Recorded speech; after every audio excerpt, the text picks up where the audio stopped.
I was saddened to hear Mason's story about her mother's death during childbirth about 20 years ago.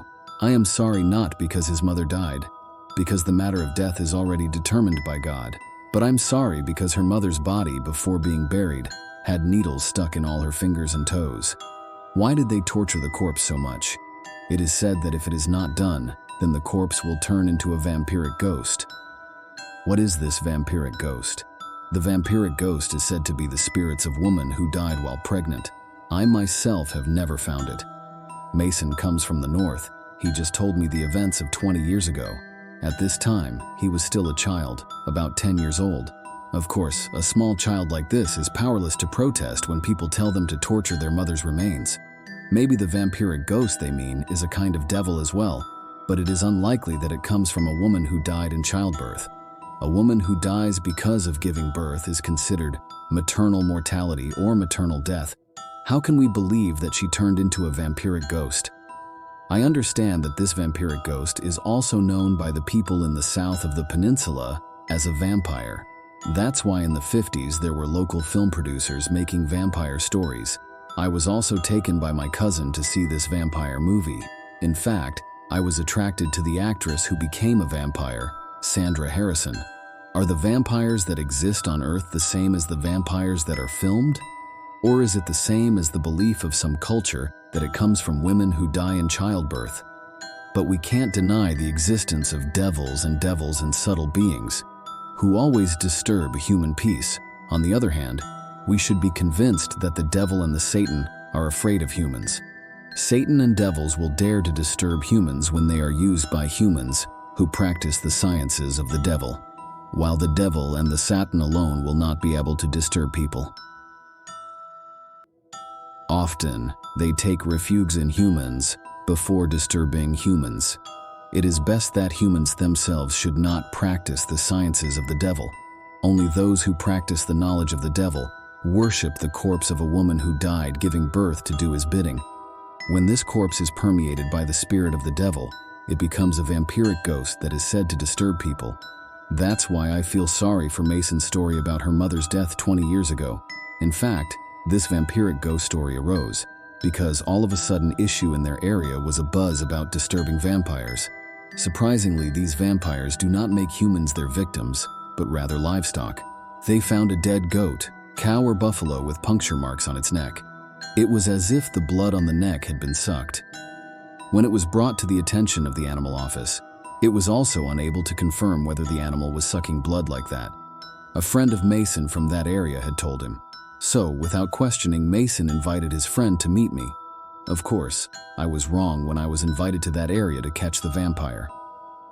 I don't know about vampires, I told Mason and his friend Francis. I really don't want to go if I just want to catch vampires. But I also wanted to see for myself what a vampire looked like. Is it the same as the one portrayed by Sandra Harrison in the vampire movie? Better invite Rodney as shaman, I said. Does he want to go? Asked Mason. Let's try to tell first, I said strongly, wanting to invite a shaman to go together. Usually if I take this Mr. Rodney anywhere, he is willing. After all, he doesn't have much work. In addition to being a widower since the death of his wife, there is no child. So, when there are young people who want to be friends with him, he is also a young person. Mr. Rodney stays at a friend's house. Previously, he was a fisherman there catching shrimp and crabs in the river basin. I've only just become friends with Mr. Rodney, but I already feel so friendly. While fishing for shrimp at night, Mr. Rodney once met a vampire in a mangrove bush. He heard the vampire giggling as the full moon floated. Mr. Rodney continued to charge towards the sound of the vampire whining. He could clearly see the vampire perched at the end of the mangrove tree. When Mr. Rodney shook the tree, he was urinated on by the vampire. As a result of the pee, Mr. Rodney had to burn his clothes, which were stained by the vampire's urine. He said, "The smell of the vampire's pee will not go away even if boxes of washing soap are used. Why not catch?" I was joking with Mr. Rodney. "I really wanted to catch her, but she ran," Mr. Rodney said with a grin. "Mr. Rodney brought nails?" "Tease me again." "Do what?" he said, scratching the stubble on his chin. Indeed, he already guessed what I meant by asking that. "Sir, do you want me to marry a vampire? What to do? There are many humans, but they are beautiful," he said, laughing. The story of the old people about this vampire: it is said that the neck of the vampire has a hole. When a nail is pierced, she will transform into a human and cannot return to her original form. There's no reason she can turn into a human and not be able to return to her original life after the hole in the back of her neck is propped up with a nail. When I remember Mr. Rodney being peed on by a vampire, I have also experienced such a situation. At this time, I was still a naughty child aged around 15 years. I accompanied a friend to meet his lover one night near the grave bush. While my friend went to meet his lover, I crouched about 4 chains from his meeting place waiting for him. After that, we will both go back to our hostel to sleep there. If the hostel warden knew about my mischievous act, of course he would scold me, but I deliberately dared to help my friend. However, he later married his lover. So, this is when I heard the sound of people laughing over the banyan trees at the edge of the grave bush. Because I had no fear, because the warden had reminded me to fear only God, I approached the banyan tree and lit it with a flashlight. Suddenly, I felt water splashing from above, and I heard a jump towards a nearby elm tree. It was clear in the glare of the flashlight that a fox ran away. The water that splashed earlier was indeed urine. The smell was strong and did not disappear after being soaked and soaped. However, I don't want to ask Mr. Rodney about the similarities between foxes and vampires. I was also worried that he would be discouraged by such a question. But I believe Mr. Rodney is a brave man, because some of his friends say that Mr. Rodney once chased a tiger when he came across one while looking for crabs in the river basin. I asked Mr. Rodney about the story of him chasing the tiger. He said, "I ran into a tiger. He turned his back on me on the cliff, so I tackled him. Because he was startled, he immediately jumped and ran away, and I pretended to chase him. I didn't really chase. How do you know if he turned around, huh? It devoured me." He laughed heartily when he remembered the incident where he was said to be chasing the tiger. However, I think Mr. Rodney is not brave enough to turn a blind eye. He would not pounce on a sleeping tiger, if only by sheer courage. But it's been a long time since these few months that I've been accompanying Mr. Rodney. I still haven't been able to see the truth about the story about him all this time. That's why I invited Mr. Rodney, which is Mason's friend's village. I told Francis that Mr. Rodney was experienced with vampires, although I did not know whether Mr. Rodney was really experienced or not. My purpose was to avoid Francis, so he wouldn't think I knew about the vampire. In all my life, I have never met these devils in the real world, except through sleep medicine. When I went with a friend to a village, he talked about his encounter with a human institution. So, he reminded me not to be surprised if I saw the human institutions. When our car reached at the village about 11:30 p.m., I didn't even see the human institutions that my friend was worried about. I told him, "I don't want to meet the devil, but if I do, I won't back down because it is my enemy." Fortunately, during the trip back and forth, I did not meet the human institutions that was so feared by the car drivers on that village. What if Mr. Rodney meets with the institution? That friend wanted to test my feelings. "I won't care unless he bothers me," I explained slowly. "If he bothers?" asked the friend again. "I seek God's protection," told me. My friend was speechless. He realized that when a person has submitted himself to God, that he will not be afraid to face any of his enemies. My friend did learn to be a shaman from some famous shaman. In fact, he once studied shamanism. However, he has left his shamanism after joining an Islamic group. He feels that the verses of the Quran have a higher dignity than any incantation. This is the real truth about the power of the verses of the Quran, especially when facing the greatest enemy, the temptation of the devil. My friend was once stopped by a human institution that appeared like a woman wearing thin clothes by the side of his car mirror while passing through that road. Because he has been involved in shamanism for a long time, of course, he is often asked by the public about the goblin ghost that disturbs his patients. During that time, he could not prove to the public what the goblin ghost actually was. So, he thought I had such a problem. While many times I told him that I am not a shaman, This is how I first met Mason. At first, he and his wife came to my house with the intention of having potluck party. It just so happens that his wife knows my wife. That's why he asked my wife to help him organize the potluck party he was working on. Mason also sent his wife. When Mason's wife Matilda wanted to enter the door of my house, she felt a sudden chill. Her head also felt dizzy, causing her to almost faint. Finally, the potluck party was also disrupted.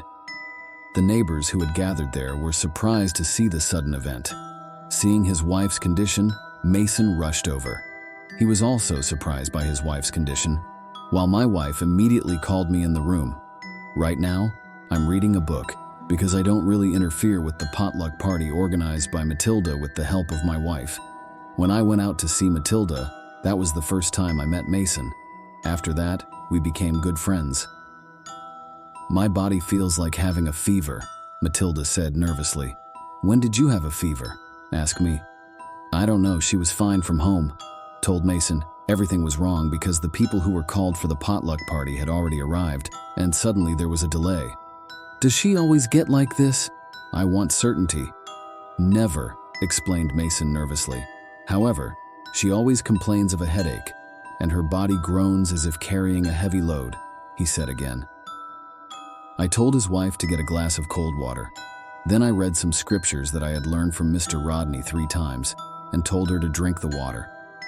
As soon as Matilda drank it, she screamed, "It's hot." Then she threw the glass. Mason placed her palm on the water that fell on the floor. He was surprised by her wife's behavior as if she had been hit by hot water just now. Hey, the water is cold. You're just making it up. His voice was a little harsh. Don't be surprised, Mason. I stared at him. You can't make her angry because she has a disorder. I explained so that he understood that Matilda was actually sick. The harassment of Matilda had been going on for a long time, but neither of them realized it. Matilda only felt that her head often hurt and her body was tired.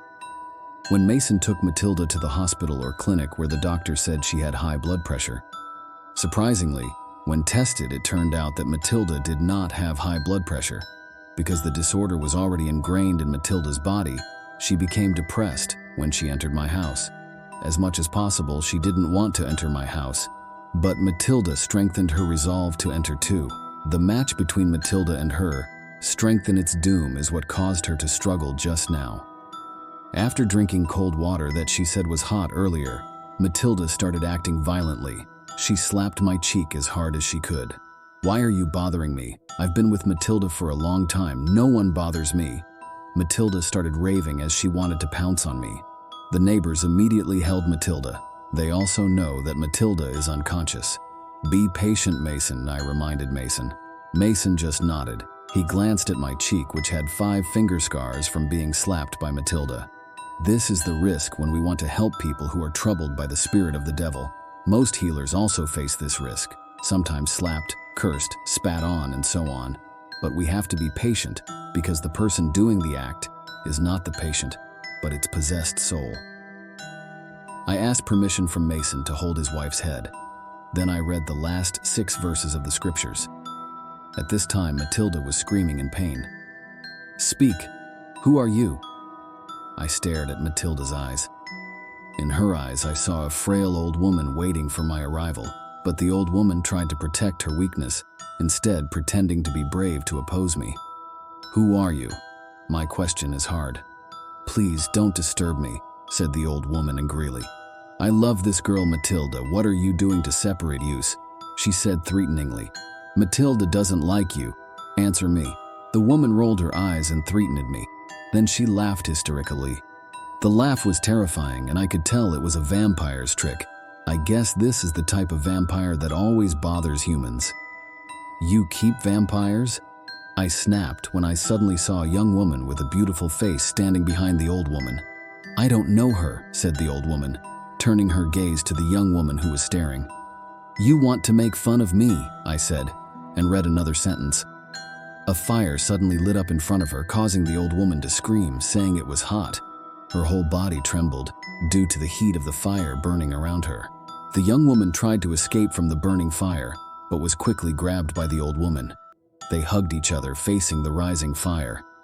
"Please," the young woman pleaded. "Please, I don't know what to do. I lost my way. This old woman lied to me," she said, moaning. But it is true that the devil does not want to admit its guilt. It will blame others when it is threatened. Therefore, I was not affected by its moaning. I continued to recite a few more sentences to attack her. "Please help me," she pleaded for mercy. "I lost my way, believe me, I lost my way. I didn't want to come here, but this old woman tricked me," she explained. "I do not believe," I replied harshly. "I'm not lying," she said pleadingly. "You want to leave, Matilda?" I asked firmly. "I really want to go," she told. Indeed, I saw that she wanted to leave, but the old woman tied her waist tightly. "How could you be so lost? Ask me. I want to go back. The old woman will stop by," she said, struggling to free herself from the old woman's hold. The young woman claimed to be a vampire. She actually wanted to escape from humans. That's what Mr. Rodney experienced when he came across a vampire. Mr. Rodney told me that vampires are afraid of humans. It will run away when it comes across a human until urinates. But why are humans afraid of vampires? She was equipped by the old woman to be her shield when attacked with fire. That's why when she crossed the area, she was deceived until she fell into the old woman's trap. She got lost because she didn't know that she was in danger. "All right, if you want to go back now," I said as I stopped the attack. The young woman let out a long sigh as soon as the burning fire went out, but she could not move. Her waist was tied tightly by the old woman. "You fight him and get out of here." The young woman who claimed to be a vampire struggled to break free, but it turned out that her struggle could not open the old woman's handcuffs. I became angry with the old woman's attitude. He knew that as long as the young woman could be tied to her, I would not attack her. I had the conviction that the vampire was a servant that I could command. The vampire will follow my orders as long as she is in my power. "Now you scratch that old lady's face with your nails," my order to the vampire who claimed to be lost earlier. At the same time, she scratched the old woman's face with her long and hard nails. The old woman screamed in pain. Here it means I managed to use a demon to attack another demon. I used the lost vampire to attack the old woman. Reluctantly, the woman let go of the vampire. The vampire was overjoyed when she was freed from the old woman's bonds. She crazes again as a sign of success. "Now you go. Don't bother me anymore," I ordered after realizing that she was telling the truth. "All right, I'm going now," she said, and floated away from my sight. After the vampire left, I saw the old woman holding her face that was scratched by the vampire's claws. She moaned in pain. "Don't dare look at me." "Don't bother Matilda again, you know," my jerk threatened her. 7 years I defended her," the old woman sobbed. 7 years I defended Matilda. Now it's easy for you to snatch her from my hands." She held back the pain from being scratched by the vampire's claws. "Why do you defend her? She has a family." "Mock me, I love her," said the old woman again. "Matilda doesn't love you, you better leave her," I said, reminding her. The old woman was sobbing. The pain of being scratched by a vampire was not actually a threat to her, but she could not survive the verses of the scriptures that were read in front of her. Apparently, the woman is the owner of the land where Mason and Matilda live now. The woman has been dead for a long time, 7 years ago. Her family sold the land to Mason. Because the price of the land was cheap, Mason bought it. Since buying the land, Matilda has always felt a headache. Her body groaned as if carrying a heavy load. When taken to the hospital for treatment, the doctor suspected high blood pressure. But after being tested, there were no signs of high blood pressure. After Matilda regained consciousness, I advised Mason and the neighbors not to tell Matilda what happened while she was unconscious. All my conversations with the old woman and the lost vampire they could hear through Matilda. Inspired by these tales, Mason extended an invitation to his friend Francis, urging him to join us on a journey to his enchanting village. Recognizing the value of Mr. Rodney's wisdom and expertise, I extended an invitation to him as well, knowing that his experience would greatly enrich our adventure. Once I instruct the old woman to release her grip and venture into the forest without looking back. She complies and disappears from the house. To Matilda's surprise, the old woman acquiesced and vanished from the house, leaving her feeling a sense of liberation she had never experienced before. As the old woman disappeared, Matilda felt a weight lift off her shoulders, and her chronic headaches miraculously disappeared, never to return again. Thank you so much for investing your time in watching our bone-chilling tales. If you found our story enjoyable, and it managed to send shivers down your spine, we kindly request a like as a token of your support. Your simple gesture of hitting that thumbs up button not only encourages us to continue creating captivating content, but also helps us reach a wider audience who might also appreciate our bone-chilling tales. In addition, we would be thrilled if you could subscribe to our channel. By subscribing, you will be notified whenever we release new bone-chilling tales, ensuring that you never miss out on the spine-tingling excitement.